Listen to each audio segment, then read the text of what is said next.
اللهم أرنا الحق حقا وارزقنا اتباعه وأرنا الباطل باطلا وارزقنا اجتنابه. لا تفسير سورة الزمر جيشتنا آياتي شستو هشتو درسي كوتاي سورتك كلو آياتنا جدا خواهي جورباسي مشهدي ديكي قيامت من بودكات سرنجامي هر كامك لواني كبي باور وخرابكار بون وهروها سرنجامي اواني كإيماندار وخواناز بون. دفرمد ونفخ في الصور ونفخ في الصور فو دكري بالصور بكرنادا بو مخلوق دروسكراوي كخواي پروردگار پیش دروس کردنی آسمانکان و زوی داویتی با إسرافيل تا فوی پیداکا كديارة علماء دفرمون إسرافيل لو كاتيه وكا خواي قورا آسمان كانوا زوي دروس كردونو بيشتريش أو صوري أو كرناي كشيوي لقوتي آجالكان دسي لفرمودي داهاتوا وبأندازي جماري دروس كراوكان كنيت يدايا هاو شيوي لقل ملاقيتو أو مايكيكا إنسان قصي بيدكا دیارە بە ئەندازەی زۆری کوونەکانیش دەنگەکەشی گەورەیە بە ئەندازەیە کە دەنگی یەکەم کە لێی دێ فوی یەکەم کە پێیدا دەکرێ کارە ساتە دنیاییەکان بە تێکچوونی دروستکراوەکانی سەرزەوی ڕووخانی باڵەخانەکان تێکچوونی شاخەکان ئاسمانەکان دەرزبوون و شەقشەقبوونی زەوی و دواتر نفخی دوهم بمردنی همو مخلوقاتکان و نفخی سهم دروس کردنەوەی ئینسانەکان و جارێکی دیکە کۆکردنەوەیان لە دەشتی مەحشەر و بردنیان بۆ لێپرسینەوە. جا ئەوەی لەو ئاەتەیدا مەبەستێتی مفەسرین دەفەرمون نفخی دوهەمە فوی دوهەمە کە دەفەرمێت وەنوفخ فی الصور فوکرا بە سوور بە کەڕەنادا لەلایەن کێوە لەلایەن ئیسرافیلەوە فصعق يعني كوت نسر زوي وبورانا ولهوش خويان تون يعني مردن وروحيان تدانما من في السماوات هرتي لآسمان كان داهية ومن في الأرض وهرتي لناو زويج داهية إلا من شاء الله تنها أو كسانا نامرن تنها أو كسانا نابورين وناكو نسر زوي كخواي قورا ويستي ليا أو كاد نمرن كعلماء دفرمون أواني كلو كاتدا نامرن تنها ملائكة كان كحملي عرش هم ملائكة كان تنها أو ملائكتان كحرش خواي جوريان هالقرتوا حوريا كان دفرمون نامرن لو كاتدا چونك مخلوق سرزوينين وهروها خزمت كاركاني بهشتش كخواي جورا لسرزوي درستي نكردون طبعا لبهش دا درستي كردون دفرمون لمخلوقات جيان لبر تنها اوان دانا دبينن كزورك لمفسرين رأيان اوانج وقتك هر دمرنو خواي قبر دواتر زندويان دكاتوا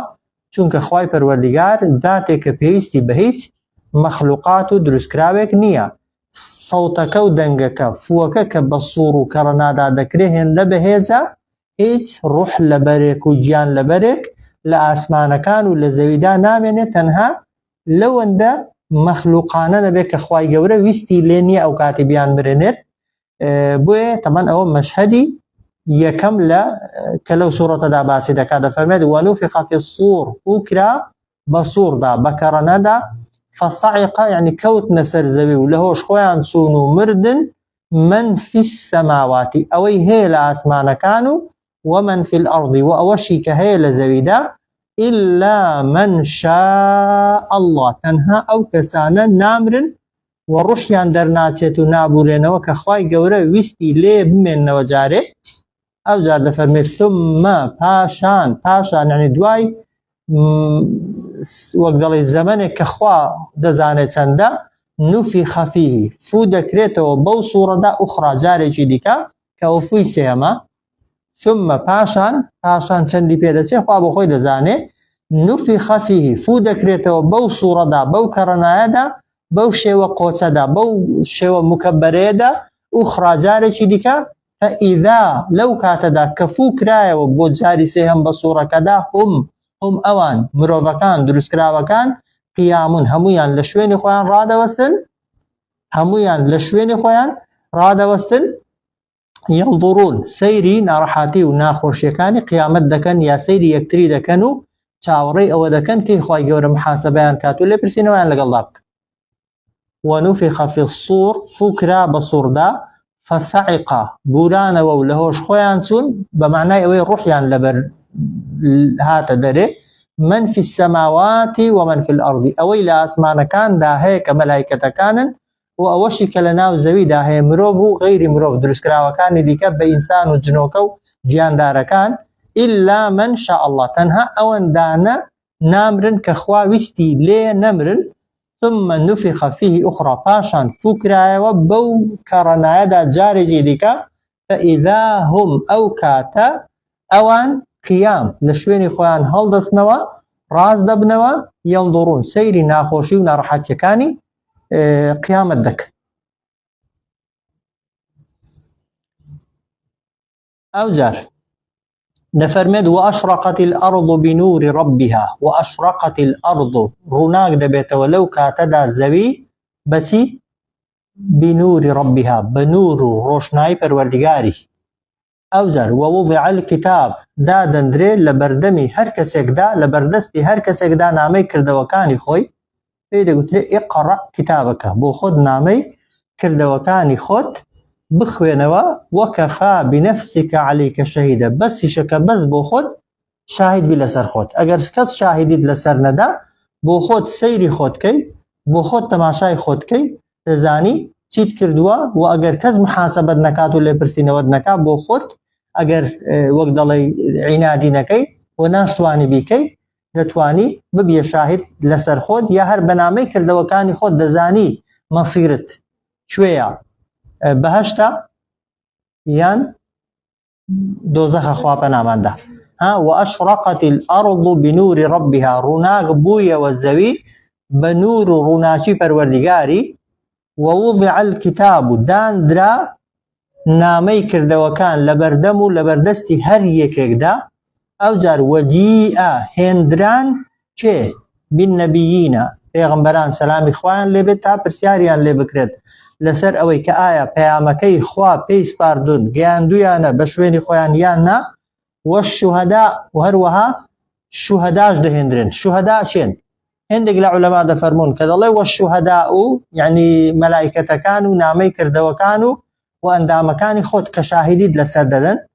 وهندك ده فرمون شهداء ما بس الشهيد كان اواني لبناوي خوادا الشهيد بون پای پروردگار لەگەڵ پێغەمبەراندا بەجیا لە خەڵکی دەیان هێنێتە دەشتی مەحشەر چونکە پای گەورە لە گوناهی ئەوان خۆش بووە ئەوان بێتاوان و بێگوناه ماونەتەوە وەکو پێغەمبەران سەلامی خۆیان لێبێ ئەوجار وەقوضیە بەینەهم وەقوضیە بڕیار دەردەکرێ لە نێوان دروستکراوەکاندا بالحەقی بە شێوەیەکی ڕاست و دروست وهم لا یظلمون ئەوان هیچ ستەمێکیان لێ ناکرێت نەستەمیان لێ دەکرێت چاکەیان کرد بێ بۆیان حساب نەکرابێ نهیز کەسێکی ستەمی لێ دەکرێت بەوەی کە ئەگەر گوناهێکی نەکرد بێت گوناهی زیادەی بۆ نووسرابێت سەیریکەنەوە وأشرقت الأرض ڕووناک بوویەوە زەوی بنور ربها بنور ڕووناکی پەروەردگاری کام زەویە زەوی قیامەت ئەو زەویەی کە حەشری لەسەر دەکرێت ئەو زەویەی کە محاسەبە و لێپرسینەوەی لەسەر دەکرێت ئەو زەویەی کە گوناهی تێدا نەکراون کە خوای گەورە زەویەکەی ئێرە دەگۆڕێ بە زەویەکی دیکە کە گوناهی لەسەر نەکرابێت چونکە خوای گەورە دەیەوێت عەدالەتی مطلق لەوێ جێبەجێکە ڕوون دەبێتەوە زەوی بە نووری پەروەردگاری ئەوە یەک ووضع الكتاب پاشان دادەندرێن نامەی کردەوەکان کە نامەی کردەوەکان دانران کەسە تاوانبارەکان تەواان دەست دەکەن بە ترس و لەرس و هاوار دەکەنەوەی لە سوورەتی کەهفدا دەفەرمێت ئەوە نامەیەکە کە هیچ گوناهێکی گچکە و گەورەی بەجێ نەهێشتووە و هەمووی لەسەر تۆمار کردوین ئەو جار وەجیئە بالنەبیینە دەهێنرێن پێغەمبەران سەلامی خۆیان لێبێت وەشوهەدا دەکرێت بڵێن شاهیدەکان ئەوانەی شاهیدن بەسەر ئینسانەوە دەهێنرێن یان ئەوانەی لە پێناوی خوادا شەهید بوون دەهێنرێن وەقوضیە بەینەهم بڕیار دەردەکرێت لە نێوانیاندا بەسەریاندا بە شێوەیەکی ڕاست و دروست وهم لا یظلمون ئەوان هیچ ستەمێکیان لێ ناکرێت ئەو جار دەفەرمێت ووفیەت دەگەیەندرێتەوە بە كل نفس بە هەموو کەسێک ووفيت دبخشريتوا ددريتوا كل نفس بهمو كسك ما عملت پاداشتی ئەوەی کە کردوت. لە قیامەتەی ئینسان بەرهەمی کردەوەکانی خۆی دەدروێتەوە، هیچ منطقی تێدا نییە و لەگەڵ عەدالەتی خوایدا ناگونجێ. لێرە کردارێکت کرد بێ کرداری ئەهلی بەهەشت بێت، بەڵام خوای گەورە لەگەڵ جەهەنەمیەکان محاسەبەت کات، بەڵکو کردەوەی جەهەنەمیەکان مامەڵەت لەگەڵدا بکە. بەعەکسیشەوە لێرە لە هەرچی خراپە و تاوانە ئینسان نەگەڕابێتەوە، بەتەمای ئەوەش بێ لە قیامەتی خوا لەگەڵ پێغەمبەران بانگی کات و لەگەڵ شەهیدان حەشری کات و لەگەڵ ساڵحاندا نامەی کردەوەکانی وەکو یەک بن. نا، قیامەت دروێنەی کردەوەکانی خۆتە. چۆن لە دنیادا مەحاڵە چی نۆکی بە زەوی داکەی گەنمی بدرویەوە، ناکرێت. لێرەش چاکەت کردبێت لە قیامەتێ بەرهەمی خراپەت بداتەوە، خواشتی وا ناکە. بەعەکسەوە لێرە خراپەت چەقاند بێت و ڕواند بێ بەتەماش بی لە قیامەتێک، کە زۆرینەمان لەو بابەتانەین لە خراپە ڕناوەستی. ئەگەر پرسیاریشت لێ بکەن بەتەمای کوێی، کەس شوێنی خراپ بۆ خۆی دانانێ، هەمووی خۆی بۆ فردەوس و شوێنە هەرە بەرز و بڵین دەکەی. کە دوعای دەکات و باسی بەهەشتێ دەکات، هەمووی داوای فردەوس و ڕەفیقاتی پێغەمبەر و شەهیدان و پیاوچاکان دەکات. وایە کە کردەوە دەکات و عەمەلەکانی تەماشا دەکەی، عەمەل و کردەوەکانی لەگەڵ ئەوانەی کە بەرەو جەهەنەم و دۆزەخ دەڕۆن جیاوازیەکی نییە. کردەوەمان جیاوازی نەبێ، بێگومان مەسیریشمان جیاوازی نابێ. ئەگەر بتوێ قیامەتت لەگەڵ کەسێکی خراپ جیاواز بێت، دەبێت کردەوەت لە ئیوی جیاواز بێ. ووفیت یعنی پاداش دەدرێنەوە، دەگەێنرێتەوە بە كل نفس بە هەموو کەسێک. ووفیت پاداش دەدرێنەوە بە تەواوی كل نفس هەموو کەسێک، هەموو گیان لەبەرێک ما عملت بەوەی کە کردوێتی. وهو خوای گەورەش ئەعلەم و زاناترە لە خۆشتان، لە خۆشمان بما يفعلون بەو کار و کردەوانەی کە ئەنجامی دەدەن و ئەنجامتان داوە. کردەوە هەیە بۆ خۆمان لە بیرمان نەماوە، وایە لە چاکەش و لە خراپە. بەڵام ئەوەی کە ئێمە لە بیرمان چووە، خوای گەورە نەعوذ بالله لە بیرچوونەوەی نییە و نامەی کردەوە کە تێیدا نووسراوە سڕینەوەی نییە و ئەو ئەندامەی کە گوناهەکەمان پێکردووە ناسڕێتەوە لەسەری و ئەو شوێنەی گوناهەکەمان لێکردووە دیسان نەیسڕیوەتەوە. وهو ئەعلەم خوا لە ئێمە زاناترە بما يفعلون بەوەی کە ئینسانەکان کردویانە و ئەنجامی دەدەن. ئەو جار دەفەرمێ وەسیق الذین، وەسیق یعنی تاڵیان پەیوەندرا بەڕێکران، الذین کەفەڕوا ئەوانەی کە بێ باوڕن بۆ کوێ؟ ئیلا جەهەنەمە، بۆ ناو دۆزەخ، بۆ لای دۆزەخ زومەڕە، کۆمەڵە کۆمەڵە، دەستە دەستە، کۆمەڵە کۆمەڵە ئەوانەی کە کردەوەکانیان لە یەک نزیکە، شوێنەکەیان لە جەهەنەمێدا لە تەنیژیەکە و لە یەکتر نزیکە، خوای گەورە بەیەکەوە خڕیان دەکاتەوە. جا مەلایکەتێک لە پشتەوە پاڵیان پێوە دەنێت، یان ئەوەتە بە فوو بەو نەفخەی کە جاری سێهم بە سووردا دەکرێت، فووەکە و دەنگەکە پاڵیان پێوە دەنێت، گرنگ بە پاڵ پێوەدان و بەڕێکردن بەرەو جەهەنەم دەبرێن. حتى إذا هەتا ئەو کاتەی جاءوها ئەوان دەگەنە نزیک جەهەنەم، کە گەیشتنە نزیک جەهەنەم فتحت ئەبوابها دەکرێنەوە دەرگاکانی، کە دەرگای جەهەنەم داخراون بۆ معلوماتان، تا ئەو کاتەی کەسەکە نەچێتە بەردەمی ناکرێنەوە، کە چوو دەکرێنەوە و ئاودی و بوڕێکدا دەخرێتەوە، وەکو باشتر نییە. حتى إذا جاءوها هەتا ئەو کاتەی دەچنە نزیک جەهەنەم، کە چوونە نزیک جەهەنەم و لە دەرگاکەی نزیک بوونەوە فتحت دەکرێتەوە بۆیان ئەبوابها دەرگاکانی دۆزەخ، طبعاً بەپێی کردەوە و شوێنی خۆی. ئەو جار وقال لهم دەگوترێ پێیان دەڵێن چێ؟ خەزەنەتوها دەرگەوانەکانی جەهەنەم، ئەوانەی کە وەک دەڵێ بەرپرسی دۆزەخن، دەرگای جەهەنەم دەکەنەوە و دادەخەن، پێیان دەڵێن چی؟ ئەلەم یەئتیکم ئایا بۆتان نەهات ڕوسولون چەندان پێغەمبەر منکم لە خۆتان، یەتلونە کە دەیان خوێندەوە ئەو پێغەمبەرانە عەلەیکم بەسەرتاندا ئایاتی ڕەبیکم نیشانەکانی پەروەردیگارتان. ئەو جار وەیونذیڕونەکم ئێوەیان دەترساند، ئێوەیان ئاگادار دەکردەوە لقاء یەومکم گەیشتنتان بەو ڕۆژەتان هادا ئەوەی ئێستا تێیدان. ئەگەر پرسیار لە ئێمە بکرێت دەڵێن چی؟ پێغەمبەرت بۆ هادیان نەهات، باسی بەهەشتت بۆ کرایان نەکرا، باسی جەهەنەمت بۆ کرایان نەکرا، باسی ناڕەحەتیەکانی ناو دۆزەخ کرایان نەکرا، دەتوانین بڵێن نا؟ بێگومان نا. ئەو جا دەفەرمێ وەلاکی قالوا بۆ خۆیان جەهەنەمیەکان دەڵێن بەلا بەڵێ پێغەمبەریشمان بۆ هات، ئاگاداریشی کردینەوە لەو ڕۆژە، بەڵام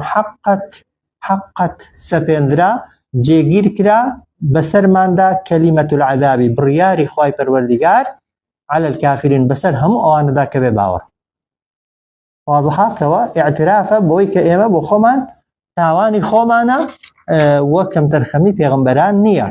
وسیق الذين كفروا بەڕێکران ئەوانەی کە بێ باوەڕن إلى جهنم بۆ ناو دۆزەخ زومەڕە دەستە دەستە و کۆمەڵە کۆمەڵە حتى إذا تا ئەو کاتەی جاءوها ئەوان هاتنە لای جهنم فتحت أبوابها کرایەوە بۆیان دەرگاکانی دۆزەخ وقال لهم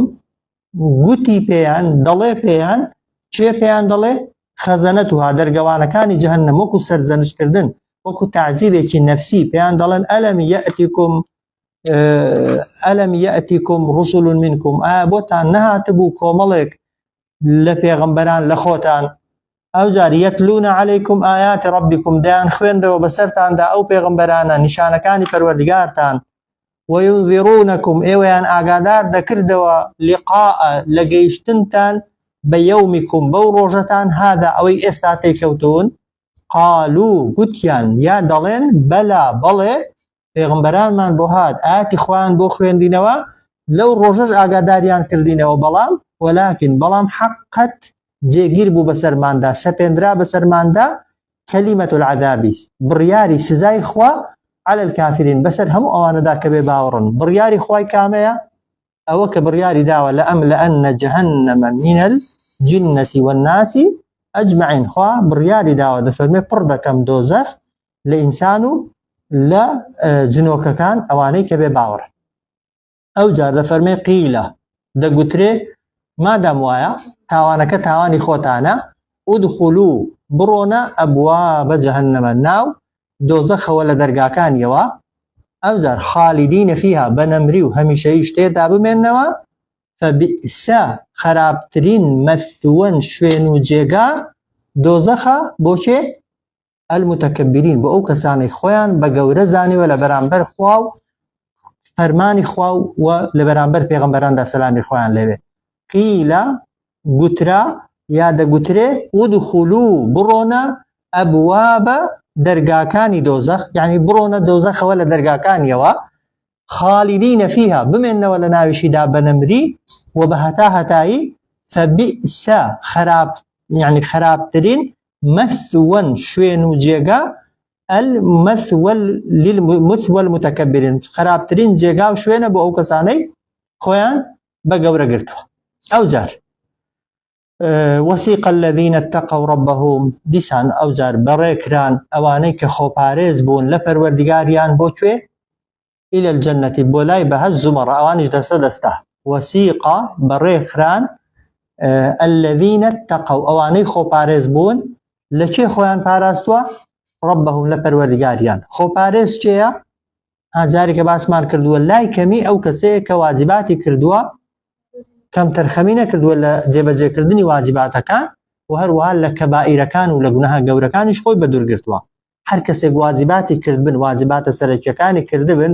کەبائیری نەبێ بە تەئکید خوا گەورە دەیباتە باش خوا بەنسیبمانکە وسیق الذین بەڕێکخران ئەوانەی کە خۆپارێز بوون لە فەرمانی پەروەردگاریان إلى الجنة برو بهشت زمرا دسته دسته كوملا كوملا حتى إذا جاءوها هتا أو كاتي أوان دين لاي درقاكاني بهشت كهاتنا لاي درقاكاني بهشتو لبهشت نزيق بونوا وفتحت أبوابها لرواوي لقال لوية كم واوي لقالنيا مفسرين دفرمون وعوك إشارتها بأوي كدرقاكاني بهشت والله كراونا بعكسي دەرگاکانی دۆزەخێ وفتحت ئەبوابها دەکرێنەوە و کراوەنە دەرگاکانی بەهەشت ئەوجار وقال لهم دەڵێ پێیان خەزەنەتها دەرگەوانەکەی بەهەشتێ پێیان دەڵێ چی سەلام عەلەیکم سەڵاو لە ئێوە بێ سەڵاو لە ئێوە بێ یعنی پارێزراوی سەلامەتی دووری لە خەشم و قین و تووڕەیی و لە نەڕەحاتی لەسەر ئێوە طبتم ئێوە پاک بوونەوە ئێوە خاوێن بوونەوە بەچی خاوێن بوونەوە ئینسان بەچی خاوێن دەبێتەوە بە پیسی کەس ناچێتە بەهەشتێ گوناهت پێوەبی ناچێ بەهەشتێ حەقی کەسێک لە سەربی ناچێ بەهەشتێ بەچی خاوێن دەبێەوە کۆمەڵێک شت هەیە تەمان پاکت دەکاتەوە با یەکێک لەوە تۆ بە یەکێکە لەو شتانەی کە خراپە دەسرێتەوە خراپەت کرد چاکەی بە دواییدا بکە دەیسرێتەوە وایە مصیبەت و ناڕەحەتیەکانی دنیا بۆ ئینسانی ئیماندار مای خاوێن بوونەوەن وایە مردنی سەخت و قورس زۆر جار کە ڕوحکێشانەکەت سەخت دەبێت و قورس دەبێت و ناڕەحەت دەبێت خی گەورە خێری بۆ دەوێت کە زۆر جار خەڵکێک وا تەسەوور دەکا ئەوەی بە ناڕەحەتی مرد و لەسەر مەرگدا زۆر ئەزیەت درا نیشانەی خراپەتی نامەرز نێوا بێت زۆر جار بەڵێ نیشانەی ئەوەیتی گوناهی هەن بەڵام خوا دەیەوێ خراپەکانی بۆ ئەو دیو هەڵنەگرێ قازانج دەکا هێندێک کەس لە بەعەذابی قەبر خاوێن دەبێتەوە هێندێک کەس بەو ڕاوەستانەی کە لە دەشتی مەحشەر هێندێک کەس بە شەفاعەتی پێغەمبەر صلی الله علیه وسلم هەرنا ئینسان دەبێت بچێت لە ناو جەهەنەم گوناهەکانی لێ بکرێنەوە بە ئاگر خوا پەناماندا خاوێن ببێتەوە ئەو جار بۆی ئەوەی دەچێتە بەهشتی خاوێنەها ئەوەی دەچێتە بەهشتێ پاکە ناو بەهشت شوێنی پیسەکان و تاوانبارەکان نییە و هیچ کەسێکیش بەتاوانەوە هەتا تاوانەکە لێ نەبنەوە جا بەچی لێت دەبێتەوە هەتا زووتر لێت ببنەوە قازانجەتەوەها سەلام عەلەیکم سەلامەتی و پارێزراوی و وەک دەڵێ دوور لە ناڕەحەتی و لە ناخۆشی لەسەر ئێوە طیبتم ئێوە خاوێن بوونەوە تازە هەدخولوها بڕۆنە ناو بەهشتەوە خالیدین بە هەمیشەیش تێدا بمێنەوە ئەو دەبێ چمە شەدێک بێت چمش دەیەک بێ ها ئینسان ئەگەر تەسەوورکە وایە ها لێرە ئەگەر لە بەردایگای کار بەدەستێکی ڕاوەستابی وایە تۆزێک چاوەڕوانێت کرد بێ بڵێن فەرم و بڕۆ ئیشەکەت بکە جاری وایە وەک دەڵی گەشتکە دەبی لە خۆشیانی شێکی دنیایی هیچ وایە ئەگەر دەرگای باشتت بۆ بکرێتەوە پێت بڵێن بڕۆ ناوی پێشت بڵێن گوناهت پێوە نەما پێشت بڵێن هەتایە لێرەدا دەبی جارێکی دیکە نایەوە دەرێ ڕاستی وەک دەڵێ خۆشیەکە ئینسان تەسەووری ناکە وەسیق الذین بەڕێکران ئەوانەی کە خۆپارێز بوون لە فەرمانی پەروەردیگاریان إلى الجنة بۆ ناو بەهشت زومەڕە دەستە دەستە حتى إذا جاءوها هەتا ئەو کاتەی ئەوان جاءوها دێنە لای بەهشت وفتحت دەکرێتەوە کە هاتن ئەبوابها دەرگاکانی بەهشت هەر هەشت دەرگاکان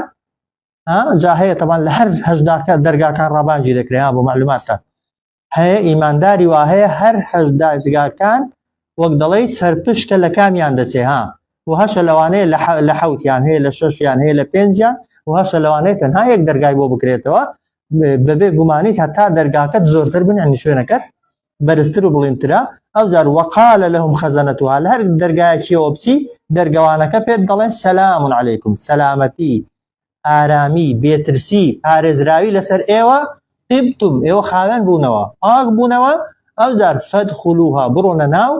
بەهشتەوە خالیدین بە هەمیشەیی و بە نەمری ئەو جار ئەوان لە خۆشیان دەڵێن چی هیچ شتێکیان پێ ناگوترێ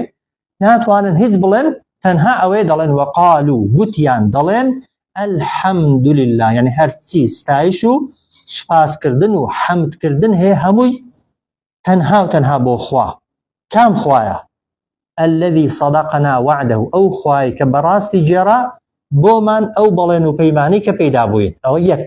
ئەو بەڵێنەی کە پەیدا بووین ئەو وعدەی کە پەیدا بووین کە ئەگەر ئیماندار بن و بە ئیمانەوە بمرن دەتان بە بەهشتێ ئەوە بەهشتەکەمان دەستکەوت ئەو جار وأورثنا الأرض نتبوأ منها پێی داین پێی بەخشین ئەو باخ و بەهشتانە ئەو زەویە کە نەتەبەوە کە دەتوانین تێیدا بمێنینەوە و هاتوچۆ بکەین حەیث نەشا چۆن حەزمان لێبێ چەندە دەدرێتێ لە بەهشتێ حەدیثی صحیح پێغەمبەر صلی الله عليه وسلم کۆتا کەس کە دەچێتە بەهشت ئەوەی لە هەموو کەس کەمتری هەیە بەقەدەر دنیا و دە ئەوەندەی دنیای پێدەدرێ بەقەدەر دنیا و دە ئەوەندەی دنیای پێدەدرێ ئەو جار بۆیە دەفەرمن نەتەبەوە و ئێمە دەتوانین هاتوچۆ بکەین و بگەڕێین لەناو ئەو بەهشتەدا چۆن بمانەوێ ئەو جار دەفەرمن فەنیعمە ئەجر العاملین باشترین پاداش تێکە بەڵام بۆ چێ بۆ کەسانەی بەس خەیاڵ دەکەن نا العاملین ئەوانەی کاریان بۆ بەهشت کردووە بەهشت بەکردەوە دەست دەکەوێت نەک بە خەیاڵ و خۆزگە خواستن وقالوا گوتیان الحمد لله هەموو ستایش و سپاسێک بۆ خوا الذي صدقنا وعده ئەو خوای کە بەڕاستی گێڕا بۆمان ئەو بەڵێن و پەیمانەی کە پێیدا بووین وأورثنا الأرض ئێمەی کردینە خاوەنی ئەو زەویە ئەو بەهەشتە ئەو جار نەتەبەوەء و تێیدا نیشتەجێ دەبین و دەمێنینەوە و هاتوچۆ دەکەین من الجنة لەنا ئەو بەهەشت و باخانەدا حەیث نەشاء چۆن بمانەوێ ئەو جار فەنیعمە چاکترین ئەجر العاملین بەهەشت چاکترین پاداشتە بۆ کێ بۆ ئەو کەسانەی کە عاملن کە ئیشکردن خوا هەرچی بۆ تکا لە بەرامبەر کاری چاکەی دنیاییدا هەر کاتیە بەڵام ئەگەر بەهەشتت پێ بدا بۆیە خوای گەورە زۆر جار کە چاکە دەکەی لە دنیادا چاکە لەگەڵ ناکاتەوە بۆت هەڵدەگرێ بۆ قیامەتێ قازانجت کردووە دوعای دەکەی دوعات قبول ناکە خوای گەورە لە بەهەشتێدا پێت دەدا قازانجت کردووە ئەو جار دەفەرمێت وترى الملائكة دبيني فرشتكان حافين من حول العرش دبيني ملائكة كان دوري عرش خواي پروردگاريان داوة هاتو شو دكن بدوري عرش خواي پروردگار دا چدكن يسبحون بحمد ربهم بقاك رادا قرنو استعيشي پروردگاريان دكن او جار دفرمي وقضي بينهم بالحق داد وريج دكري لنيوان بەندەکانی خوای پەروەردگار لە نێوان بەهەشتەکاندا بەڕاستی یعنی بەهەشتەکانیش هەمویان لە یەک شوێنی نین هەمویان لە یەک جێگای نین بە پێی کردەوەکانیان خوای گەورە بڕیاریان بۆ دەردەکا بچنە کام شوێنەی بەهەشت ئەو جار وەقیلە دەگوترێ کێ دەڵێ هەرچی مەلایکەت هەیە هەرچی جنۆکە هەیە هەرچی ئینسان و نیشتەجێبووی ناو بەهەشتێ هەیە هەمویان بەیەکەوە دەڵێن الحەمدولله رب العالمین هەموو ستایش و سپاسێک بۆ پەروەردگاری جیهانیان زۆرترین قسە کە لە بەهەشتێدا دەکرێ و دەگوترێ چییە حەمدەها ستایشکردنە و لە بەهەشتێش تەوان کۆشکێک هەیە شوێنێک هەیە پێی دەگوترێ کۆشکی حامیدین سوپاسگوزاران ئەوانەی کە سوپاسگوزارن لە دنیاشدا لە قیامەتێ شوێنیان لە بەهەشتێ شوێنێکی تایبەتە و لە ناو بەهەشتێشدا زۆرترین کەلیمە و زۆرترین وشە کە بەهەشتیەکان دووبارەی دەکەنەوە الحەمدوللایە سەیری هەر شوێنێک دەکەن هەر جێگایەک دەکەن بە زمان اعتراف بە نیعمەتەکەی خوای پەروەردگار دەکەن و هیچیان پێ ناگوترێت جگە لە الحەمدولله ئێستا ئەگەر کەسێک چاکەیەکی زۆر زۆرت لەگەڵ بکە وەک دەڵێی گەورەتر بێ لەوەی بڵێ سپاس لەوەی کە چاکەیەکی لەگەڵ بکەیەوە دوعایەکی خێری بۆ دەکەی یان سپاسی خوای دەکەی لەسەر وترى الملائكة دبيني ملائكة كان حافين من حول العرش هميان دوري عرشی خوای پەروەردگاریان داوە کۆبوونەوە لە دەوری عرشی خوای پەروەردگار يسبحون بحمد ربهم بەپاک ڕادەگرن و ستایشی پەروەردگاریان دەکەن پاژان وقضي بينهم بالحق دادوەری دەکرێت چێ دادوەری دەکات بێگومان خوای پەروەردگار لە نێوان ئیمانداراندا بە شێوەیەکی ڕاست و دروست و حەق ئەو جار وەقیلە دەگوترێت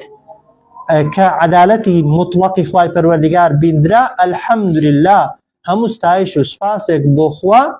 کە رب العالمین کە پەروەردگاری جیهانیانە خوای گەورە بە نسیبمان کاو صلی الله علی سیدنا محمد وعلى آله وصحبه أجمعين